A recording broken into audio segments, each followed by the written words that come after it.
नमस्कार, मैं अशोक कुमार पांडे। स्वागत है आपका द क्रेडिबल न्यूज पर। क्या ईरान ने न्यूक्लियर बम बनाना शुरू कर दिया है? क्या ईरान ने अब यह तय कर लिया है कि वो न्यूक्लियर बम बनाएगा? यह सवाल बेहद इंपॉर्टेंट है। इसलिए भी इंपॉर्टेंट है क्योंकि इजराइल कई बार इशारा कर चुका है कि वो न्यूक्लियर बम भी गिरा सकता है। अभी बीच में यह खबर आई कि अरब मुल्क जो हैं वो ऐसी दवाओं की पड़ताल कर रहे हैं, ऐसी दवाएं खरीदने की कोशिश कर रहे हैं जो न्यूक्लियर अगर रिएक्शन कोई होता है तो उस समय मदद कर सके। देखिए, इजराइल एक शैतान मुल्क है, इसमें कहीं कोई दो राय नहीं है, सब जानते हैं। और सब जानते हैं कि इजराइल के पास इल्लीगल एटॉमिक बम हैं और अच्छे खासे हैं। मैं आपको बताऊं कि अमेरिका के इकलौते राष्ट्रपति थे जॉन एफ कैनेडी, जिन्होंने यह बात कही थी कि इजराइल गलत तरीके से एटॉमिक बम बना रहा है और उसके कुछ ही दिन बाद उनकी हत्या हो गई थी। बहुत सारे लोगों का कहना है कि उनकी हत्या सामान्य नहीं थी, उसके पीछे मोसाद और सीआईए का हाथ हो सकता था। अमेरिका में एक कानून है कि जिसने नॉन प्रोलिफरेशन ट्रीटी पर साइन नहीं किया है और उसके यहां एटॉमिक प्रोग्राम चल रहा है, उसके ऊपर वो सैंक्शन लगाते हैं।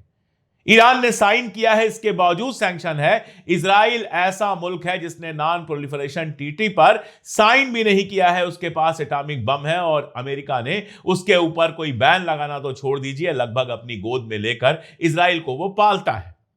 ऐसे में यह बात बार बार कही गई है कि ईरान अगर न्यूक्लियर बम बना लेता है तो इजराइल का खतरा कम हो जाएगा या खत्म हो जाएगा। इजराइल यह हिम्मत नहीं करेगा कि वो ईरान के ऊपर अटैक कर पाए। वैसे ही जैसे नॉर्थ कोरिया ने जब न्यूक्लियर बम बना लिया तो अमेरिका जितना भी बम के, लेकिन हमला करने की हिम्मत वहां पर नहीं कर पाता है। अब यह बात बताने की जरूरत नहीं है, आप लोग जानते हैं कि आयतुल्लाह अली सैयद खामनेई जो थे, उनका फतवा था जिसकी वजह से ईरान न्यूक्लियर बम नहीं बना रहा था। अभी यह खबर आई है और यह खबर आई है चाइना न्यूज नाम के एक ट्विटर हैंडल पे। मैं नहीं जानता हूं कि यह खबर कितनी सही है और कितनी गलत, क्योंकि आजकल ट्विटर पर दुनिया भर की खबरें चल रही हैं, सब पर भरोसा नहीं किया जा सकता। यह खबर यह बताती है कि नए जो वहां के सुप्रीम लीडर बने हैं, उन्होंने यह तय पाया है कि पुरानी जितनी ट्रीटीज इस बाबत की गई थी कि न्यूक्लियर बम हम नहीं बनाएंगे या न्यूक्लियर को लेकर, न्यूक्लियर डेवलपमेंट को लेकर जितनी ट्रीटीज की गई थी, वो सारी ट्रीटीज कैंसिल करने का फैसला किया है और न्यूक्लियर बम बनाने का फैसला किया है। यह बहुत जल्दी हो सकता है। यह मुमकिन है कि यह खबर पूरी तरह से फेक न्यूज हो। यह बात मैं आपसे बार बार कह रहा हूं, फेक न्यूज बहुत सारी चल रही है। किसी चैनल पर मैं सुन रहा था कि नेतन्याहू मारा गया, यह खबर वो चला रहे थे। यह खबर फैली जरूर है, लेकिन ईरान तक ने जब यह दावा नहीं किया है तो हम कैसे सही मान लें। ऐसे ही कहा गया बेन गुवेर मारा गया, ईरान तक ने यह दावा नहीं किया है कि बेन गुवेर मारा गया। ऐसे ही मोसाद के जो चीफ हैं डेविड बर्नियर, उनके मरने की खबर आई, जो वीडियो लगाया गया वो पिछले बार का वीडियो था, जो 12 रोजा जंग हुई थी उसके दौरान का वीडियो था। ऐसे ही इजराइल की तरफ से भी बहुत सारी फेक न्यूज चल रही हैं। वहां से यह न्यूज चली कि जो नए सुप्रीम लीडर बने हैं उनको ही मार दिया गया। तो बहुत सारी फेक न्यूज चल रही है। एक फेक न्यूज शायद कल आप लोगों ने देखा होगा, जिसमें एक आदमी का फोटो आया और कहा गया कि बहरीन की गवर्नमेंट ने इस हिंदुस्तानी को गिरफ्तार किया है जासूसी के लिए। मैंने जांच की और जांच करने के तुरंत बाद मैंने अपने ट्विटर और फेसबुक पर लगाया कि यह पूरी तरह से फेक न्यूज है, इसके ऊपर भरोसा करने की जरूरत नहीं है। तो बहुत सारी फेक न्यूज चल रही है, इसलिए चाइना न्यूज की जो खबर आई है इसको भी मैं पूरी तरह से सही नहीं मान रहा हूं। लेकिन यह एक संभावना जरूर है कि जिस तरह से लगातार 2 बार ईरान के ऊपर हमले हुए हैं, ईरान यह डिसाइड करे कि अब हमको न्यूक्लियर बम बना लेना चाहिए। एक बात देखिए आप, ईरान के इस समय अगर 3 कोई दोस्त हैं जिनके ऊपर वो भरोसा करता है तो वो कौन है? रशिया है, चाइना है और नॉर्थ कोरिया है। अभी जो सेकंड ग्रैंड लीडर, वहां के सुप्रीम लीडर शहीद हुए हैं, वो अपनी जिंदगी में बहुत कम मुल्कों में गए थे और जिन मुल्कों में गए थे उनमें चाइना और नॉर्थ कोरिया शामिल है। ये तीनों ऐसे मुल्क हैं जिनके पास न्यूक्लियर ताकत है। रशिया के पास न्यूक्लियर पावर है, चाइना के पास न्यूक्लियर पावर है और नॉर्थ कोरिया के पास न्यूक्लियर पावर है। और ये तीनों मदद कर सकते हैं और करते हैं ईरान की न्यूक्लियर पावर डेवलप करने में। यह भी तय बात है कि 12 रोजा जंग के दौरान जो दावे किए गए थे, ट्रंप ने दावा किया था कि ईरान की जो कैपेसिटी है न्यूक्लियर बम बनाने की, वो पूरी तरह से खत्म कर दी गई है। जितना यूरेनियम उसने डेवलप किया था वो सब खत्म कर दिया गया है। तब भी आपसे मैंने कहा था कि ऐसा अगर हुआ होता तो उस पूरे इलाके में न्यूक्लियर रेडिएशन होता, वो ईरान के अंदर ही नहीं अरब वर्ल्ड में भी महसूस किया जाता। ऐसा नहीं हुआ था, वो दिखावे का एक हमला था जिससे कोई खास नुकसान नहीं हुआ था। यानी ईरान के पास अभी भी 60% एनरिच्ड यूरेनियम है। ऐसे में वाकई अगर वो न्यूक्लियर बम बनाना चाहे और जाहिर तौर पर चाइना, रशिया और नॉर्थ कोरिया की उसको सहायता मिलेगी, तो यह बमुश्किल महीने 2 महीने की बात है कि वो न्यूक्लियर बम तैयार कर ले। इसीलिए यह खबर सही हो या नहीं हो, यह सवाल जरूर हमारे सामने हाजिर है कि क्या ईरान न्यूक्लियर बम बनाने जा रहा है। पिछले दिनों 2 वहां पर भूकंपों की खबर आई, 2 भूकंप हुए। ये क्या थे? ये वाकई भूकंप थे या कोई न्यूक्लियर टेस्ट किया गया है? इसके बारे में अभी तक किसी को पता नहीं। अगर यहां बैठ के हमें पता है कि इजराइल न्यूक्लियर अटैक कर सकता है, धमकी दे रहा है ईरान के ऊपर, तो ईरान के भी IRGC और लीडरान को यह अच्छी तरह से पता ही होगा, हमसे ज्यादा पता होगा। उनके पास तो सारी इंटेलिजेंस होती है, इतनी पक्की इंटेलिजेंस होती है कि कल मोसाद का हेडक्वार्टर उन्होंने तेल अवीव के अंदर उड़ा दिया। कौन कहां है सबकी खबर होती है। खबर आई, और यह भी इजरायली चैनल से खबर आई कि मिनिस्टर्स की मीटिंग चल रही थी इस वार को लेकर, और उसके बाद वो सारे के सारे भागे जब सायरन बजा, तो क्योंकि उस जगह को ईरान ने निशाना बनाया। थोड़ा अगर टाइम आगे पीछे हो गया होता तो बहुत सारे उनके मिनिस्टर्स इस समय तक कब्र में होते। तो जाहिर तौर पर ईरान के पास बहुत सारी जानकारियां हैं। यह जानकारी भी हो सकती है कि न्यूक्लियर पावर का इस्तेमाल कर सकता है इजराइल। इस्तेमाल तो अमेरिका भी कर सकता है, लेकिन अमेरिका इस्तेमाल करेगा इसका अंदेशा कम है, इजराइल इस्तेमाल करेगा इसका अंदेशा है। तो ऐसे अंदेशे जब उसके सामने हैं, तो क्या वो भी न्यूक्लियर बम बना रहा है या बना चुका है? सारी दुनिया के सामने यह बड़ा सवाल है, क्योंकि अभी तो स्ट्रेट ऑफ होर्मुज बंद हुई है। अभी तो स्ट्रेट ऑफ होर्मुज के नीचे माइन लगाई गई है और एक भी जहाज वहां से गुजर नहीं पा रहा है। और सिर्फ इतने से यह हुआ है कि सारी दुनिया में हाहाकार मचा हुआ है। हिंदुस्तान के लगभग हर शहर में LPG के लिए लाइन लगी हुई है। अयोध्या से खबर आई कि वहां जो किचन चलता है, वहां पे नोटिस लगी हुई है कि गैस नहीं है, LPG नहीं है, इसलिए किचन को बंद कर दिया गया है। और यह मैं सिर्फ आपको हिंदुस्तान का किस्सा बता रहा हूं, सारी दुनिया में हालत खराब है गैस और तेल नहीं मिलने से। तो अभी तो इस जंग के जो अभी मिडिल ईस्ट में है महदूद, इस जंग के जो असरात हैं वो सारी दुनिया में इस रूप में दिखाई दे रहे हैं। अगर न्यूक्लियर वार हो गया तो इसके असरात तो सारी दुनिया में इतने खतरनाक तरीके से दिखाई देंगे जिसकी अभी कल्पना करना, जिसका अभी तसव्वुर कर पाना भी हमारे लिए बेहद मुश्किल है। स्ट्रेट ऑफ होर्मुज की मैंने बात की, बड़ी बड़ी बातें कर रहा था ट्रंप। उसने यह कहा था कि जो तेल के जहाज जाएंगे उनकी रक्षा करने के लिए, उनकी हिफाजत करने के लिए नेवी लगेगी, अमेरिकन नेवी उसके अगल बगल लगेगी, ताकि उस पर कोई हमला ना हो पाए। एक बात तो यह कि जब पानी के अंदर माइन बिछा हुआ है तो अगल बगल नेवी लग के कर क्या लेगी। और दूसरी बात, उससे आगे की बात यह है कि उनकी नेवी ने इस बात से मना कर दिया कि जो तेल के शिपमेंट जा रहे हैं हम उनकी रक्षा नहीं कर सकते, क्योंकि उस इलाके में खतरा बहुत है। अंदाजा लगा सकते हैं कि दुनिया की सबसे मजबूत नेवी, अमेरिका की नेवी, इस बात से मना कर रही है, इस बात से इनकार कर रही है कि वो तेल के शिपमेंट्स की सुरक्षा करके ले जा सकती है। उसको यह डर है, उसको यह खदशा है, उसको यह अंदेशा है कि अगर वो तेल की जहाजरानी जो जाती हैं, जो तेल के शिप्स जाते हैं, उनके अगल बगल उनकी सुरक्षा करने के लिए, उनकी हिफाजत करने के लिए चली, तो सीधे उनके ऊपर हमला हो सकता है और जबरदस्त नुकसान हो सकता है। ट्रंप बार बार कहता है कि अमेरिका वहां से जो ऑयल कंपनीज के जहाजें हैं उनको निकालने को तैयार है, लेकिन ट्रंप की आर्मी इस बात के लिए तैयार नहीं है। और मैं आपको बताऊं कि जब से जंग शुरू हुई है, ईरान 11 मिलियन बैरल तेल जो है वो स्ट्रेट ऑफ होर्मुज के रास्ते चाइना को भेज चुका है। यानी अपना तेल वो हटा रहा है, चाइना में जमा कर रहा है। चाइना के पास दुनिया में सबसे ज्यादा तेल इकट्ठा हो रहा है। बांग्लादेश को अभी खबर आई कि छूट दे दी ईरान ने कि ठीक है, आप अपने ऑयल टैंकर लेकर जा सकते हो, तो बांग्लादेश में भी तेल पहुंच जाएगा, वहां भी दिक्कत नहीं होगी। यानी ईरान ने बिल्कुल क्लियर किया है कि जो हमारे दोस्त होंगे उनको तो हम तेल ले जाने देंगे, लेकिन जो हमारे दुश्मन होंगे उनको हम तेल नहीं ले जाने देंगे। और अमेरिका कुछ नहीं कर पा रहा है, अमेरिका खामोश बैठा हुआ है। बड़ी बड़ी बातें ट्रंप कर रहा है, धमकियां दे रहा है, धमकियों के जबरदस्त जवाब उसको मिल रहे हैं, लेकिन इससे ज्यादा कुछ नहीं कर सकता है। एक और मसला बहुत बड़ा हो गया है, टर्की को लेकर बहस चल रही है। यूरोपियन नेशन खास तौर पे टर्की को कोस रहे हैं कि तुम कुछ क्यों नहीं कर रहे हो। टर्की ने क्या किया, मैंने कल आपको बताया था कि अजरबैजान पर हमला हुआ था।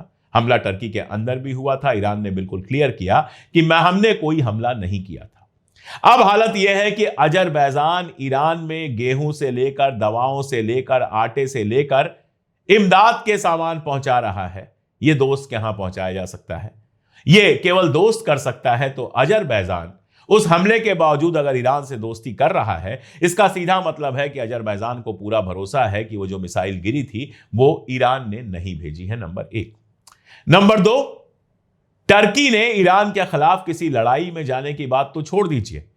ईरान और टर्की की बातचीत यह हुई है कि टर्की के ऊपर जो हमला हुआ था, दोनों मिलकर इस बात की जांच करेंगे कि किसने हमला किया था। टर्की को यह अंदेशा है कि बहुत मुमकिन है इजराइल ने यह हमला किया हो।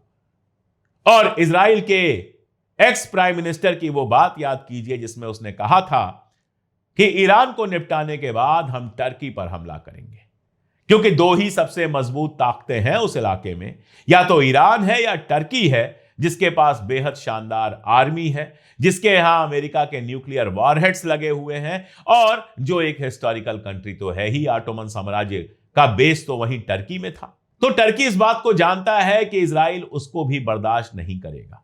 हम सब जानते हैं कि टर्की ने इजराइल को बहुत माल दिया है। जिस समय गजा से वार चल रहा था, टर्की से लगातार बिजनेस जारी था।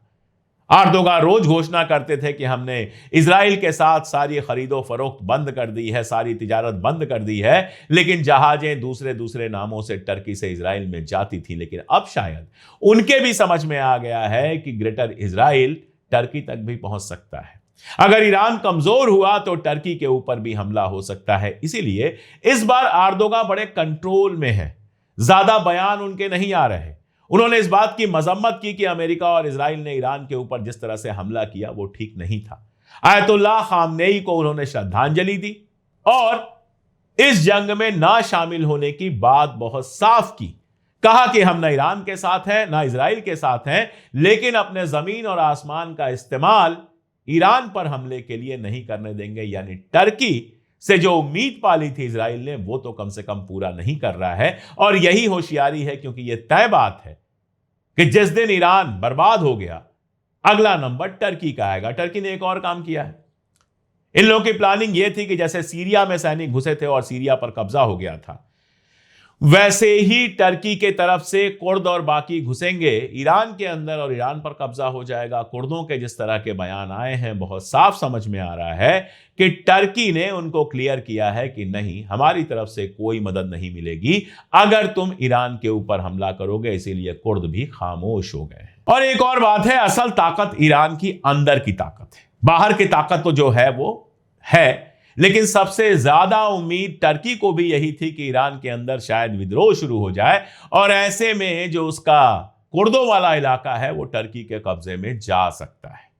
लेकिन ईरान के अंदर क्या हुआ? शिया मुसलमान तो आए ही, चाहे वो सुन्नी मुसलमान हो।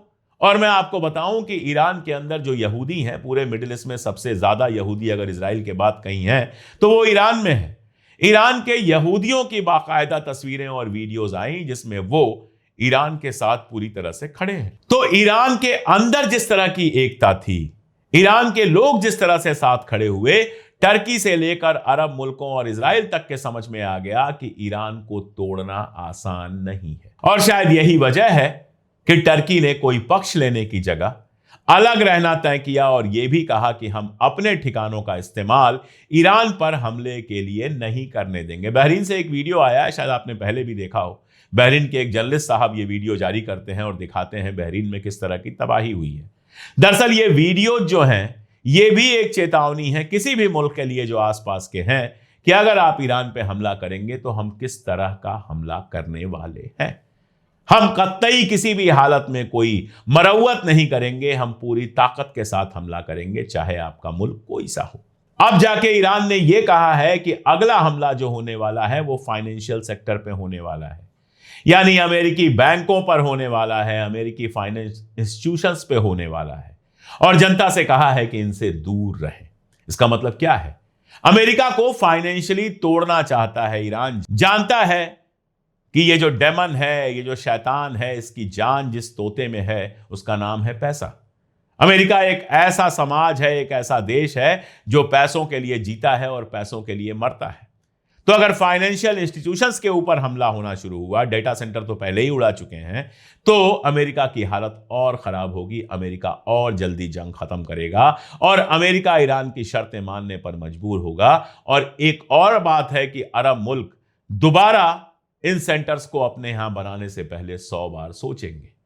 तो अब अगला हमला जो खबर आ रही है वो ये है कि इस तरह के जो फाइनेंशियल सेक्टर्स हैं उन पर होगा। एक तरफ ट्रंप धमकी दे रहे हैं, एक तरफ अमेरिका के अखबार कई बार ये खबरें चला रहे हैं कि ईरान के पास हथियार खत्म हो गए हैं, और ईरान कह रहा है कि अब तक का सबसे बड़ा हमला तो हम करने वाले हैं। अभी तक के हमले में जितना तेल अवीव और इजराइल तबाह हुआ है, उससे ज्यादा तबाही अगले 2-3 दिनों में हम लेकर आएंगे, ये ईरान कह रहा है। आप अंदाजा लगा सकते हैं कि जंग के क्या हालात हैं, खासतौर पे तब जब अमेरिका में डेमोक्रेटिक और रिपब्लिकन सेनेटर्स तक ये बात कह रहे हैं कि इस जंग में हम बुरी तरह से नाकामयाब हुए हैं।